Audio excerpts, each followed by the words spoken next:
అనుదినమన్న శ్రోతలకు మన ప్రభువును రక్షకుడై ఉన్న యేసుక్రీస్తు యొక్క సరిసాటి లేని మహా గొప్ప పరిశుద్ధమైన నామమునందు శుభము. నేడు 2024 సంవత్సరము ఏప్రిల్ మాసము 27వ తారీఖు శనివారం నాటి ధ్యానాంశము. సంఘమునందు అపోస్తుల కార్యములు 5వ అధ్యాయము 25వ వచనమునందు అటువలే క్రీస్తు కూడా సంఘమును ప్రేమించి దేవుడు తన స్వరక్తమును ఇచ్చి సంపాదించిన తన సంఘమును కాయుటకు పరిశుద్ధాత్మ మిమ్మును దేనియందు అధ్యక్షులుగా ఉంచెను. ఆ యావత్తు మందను గూర్చి మీ మట్టుకు మిమ్ములను గూర్చి జాగ్రత్తగా ఉండుడి. అపోస్తల కార్యములు 20వ అధ్యాయం 28వ వచనము. ప్రభు రక్షణ పొందుచున్న వారిని అనుదినము సంఘమునందు వారితో చేర్చుచుండెను. అపోస్తల కార్యము 2వ అధ్యాయం 47వ వచనం. సంఘము అనునది విశ్వాసుల యొక్క సహవాసమై ఉన్నది. దేవుని యొక్క బిడ్డలై ఉన్న సహోదర సహోదరీలు ఏకముగా కూడి ఏక మనసుతో ప్రభువును ఆత్మతోనూ సత్యముతోనూ ఆరాధించుచున్న పరిశుద్ధ స్థలముగా అది ఉన్నది. ఒకసారి ఒక పాత పత్రిక యందు ఒక భక్తుడు హృదయమును స్రవింపజేయునట్లు రాసిన ఒక ప్రార్థనను చదివి తిని, ప్రేమగల పరలోకపు తండ్రి దేవా, నీవు ప్రేమతో ఉండునట్లుగా మేమును ఒకరి పట్ల ఒకరు ప్రేమను కలిగి ఉండవలెను అని దేవా మాకు స్పష్టముగా బోధించున్నావే.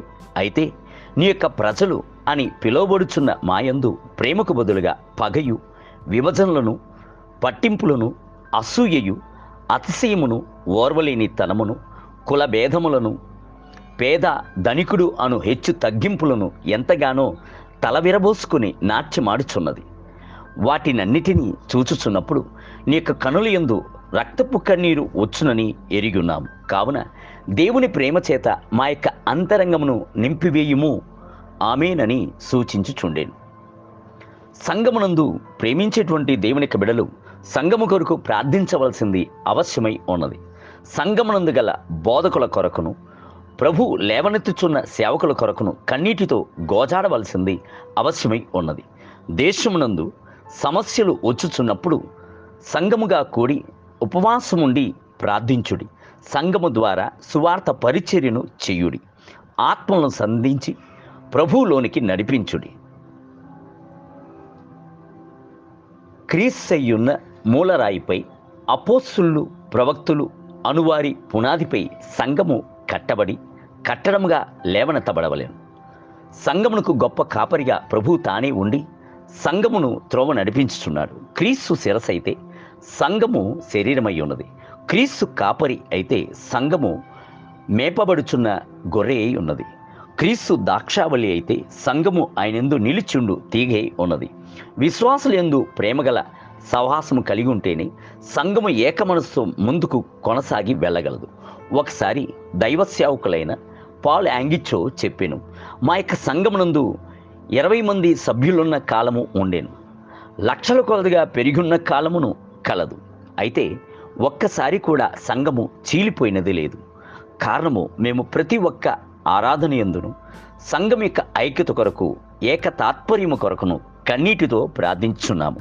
కావున పాతాళం యొక్క ద్వారములు మమ్ములను జయించలేకపోయాను. మేము ఐక్యతగా ఉండుట చేతనే బలవంతులమై ఉన్నాము. సాతాను ఎంతగానో చీల్చుటకు తీసుకుని వచ్చుటకు ప్రయత్నించాను.